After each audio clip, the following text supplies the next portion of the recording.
Ikaw ba ay isang SSS voluntary member at ang inyong edad ay 55 years old at pataas at nais mong palitan ang inyong SSS contribution? Dahil ang goal mo, gusto mong mapalaki ang inyong SSS contribution for the last 5 years. Ano nga ba ang rules dito?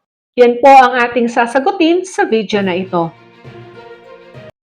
Magandang araw po sa lahat, sa ating mga SSS members, lalong-lalo na yung mga SSS members na voluntary at ang kanilang edad ay 55 years old at pataas at nais nilang itaas ang kanilang SSS contribution. Tandaan po natin ang ating sagot ay i-base o ibabase lang natin kung ano ang nakasulat sa mismong SSS website. Bago po natin umpisahan ito, kailangan po natin malaman kapag ang sinasabi nating SSS contribution, for example, ang inyong contribution bilang isang voluntary member ay 750 pesos. Ang 750 pesos po na yan, meron siyang corresponding MSC o yung tinatawag nating monthly salary credit. Kaya kung magpapalit ka ng inyong SSS monthly contribution, automatic din na mapapalitan ang inyong MSC o yung monthly salary credit.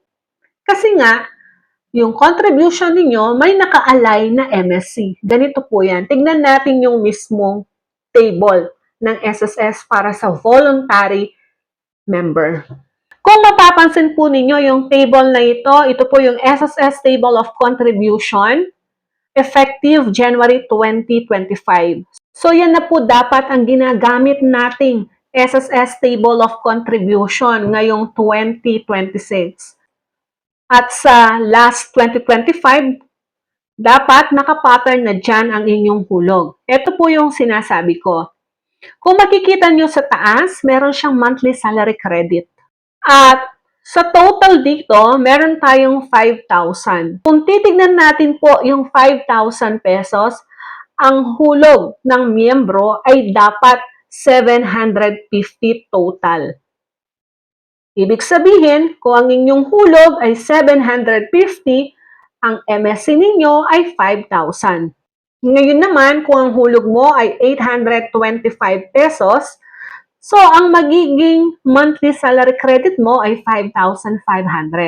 Kaya kung ang monthly salary credit mo ay 5,500, ang magiging hulog mo dapat ay 825. Kaya kung 750 ang hulog mo, ang inyong magiging monthly salary credit ay 5,000. So, yun po. Ngayon, bumalik na po tayo sa rule. Sa normal po kasi, bilang isang voluntary member, kapag umabot na ng 55 years old ang isang miyembro, meron na pong limit yan sa pagtaas ng inyong SSS contribution o yung tinatawag nating monthly salary credit. Ngayon, paano ba to? Kapag ang isang miyembro ay 55 years old na at voluntary member, ang normal rule dito, kapag magtataas siya ng SSS contribution o yung MSC na ipinaliwanag natin po kanina, no? Huwag kayong palilito, pwede lang siyang magtaas ng one salary bracket. Isa lang pong step, hindi pwedeng dalawa, hindi pwedeng tatlo. Isa lang. One calendar year. Ibig sabihin, sa isang taon, isang beses lang po siyang pwedeng magtaas. Ganito po yan. Kung titignan po natin yung mismong table, kapag ang isang SSS voluntary member, ang kanyang hulog ay 750. Yan po ang minimum. So, ang kanyang magiging monthly salary credit or MSC ay 5,000. Gusto niyang magtaas ng hulog. For example, ngayong taon, so ang pwede lang niyang itaas ay 825 pesos o sa monthly salary credit equivalent sa 5,500. Kasi po, isang salary bracket lang ang pwede ninyong itaas. Hindi pwedeng 750 pesos and then magtataas ka ng 1,200 na voluntary contribution monthly. So, hindi po yan pwede. So, ang pwede lang, 750 pesos. Kung magtataas ka, 825 pesos lang. So, kung gusto mo na namang magtaas sa susunod, pwede kang magtaas from 825, tataasan mo ng 900. So, every year, pwede po kayong magtaas ng hulog. Pero, one salary bracket lang every year. Like, for example, 750 ang hulog mo ngayon. And ngayong year, 2026, gusto mong magtaas, 825 pesos lang ang pwede. And next year, 2027, 900. And then the following year, 2028, 975. Then next year, again, 1,050 pesos. So yan po, every year, kailangan one salary bracket lang ang pwedeng itaas.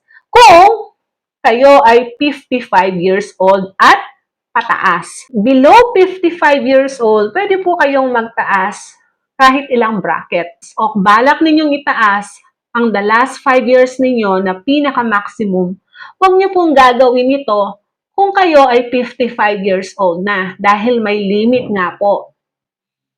Gawin ninyo kapag kayo ay 54 years old na. So, yan ang tamang pagtaas ng pinaka-maximum. Kasi below 55, no, kahit anong gusto nyong halaga ng monthly contribution ninyo as long po na nasa table of contribution effective January 2025. Yun po ang normal rule ni SSS.